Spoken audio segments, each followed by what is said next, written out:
ملف المياه ملف دولة قوية لازم. تركيا عندها أحزاب موالية إلها، وأنتم شفتوه أردوغان من قعد سلطان حاطهم قدامه مثل طلاب المدرسة، مو صح لو غلط؟ مثل طلاب المدرسة ومدقين. تعتقد هاي الأحزاب اللي هي قعدت قدام أردوغان، إخواننا السنة احكيها بصراحة، الأحزاب السنية اللي قعدت قدام أردوغان، هاي اكو واحد بيهم يرفع صوته ويقول لأردوغان انطينا مي؟ انطيني واحد، نفر واحد اللي يطلع تغريده، ما اريد اقول تغريده هيك بتويتر. بعد 2014 من انتصرنا وتحقق وصار الحشد وصار العراق قويه، والامريكان قالوا 30 سنه العراق ما يتحرر من داعش، وبفضل الله حررنا ب3 سنين قاموا يلتفتون للعراق وصاروا يسولفون وياه وصاروا يتعاملون وياه باحترام وصاروا يتعاملون وياه بتقدير. ليش؟ لان انت قوي.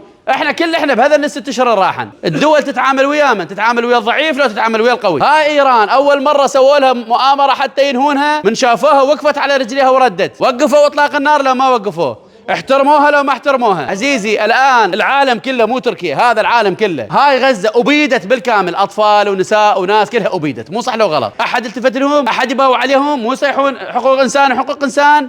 احد يباوع على حقوق الانسان؟ عندك قوه، عندك ادوات قوه، الدول تحترمك وتطق لك تحيه.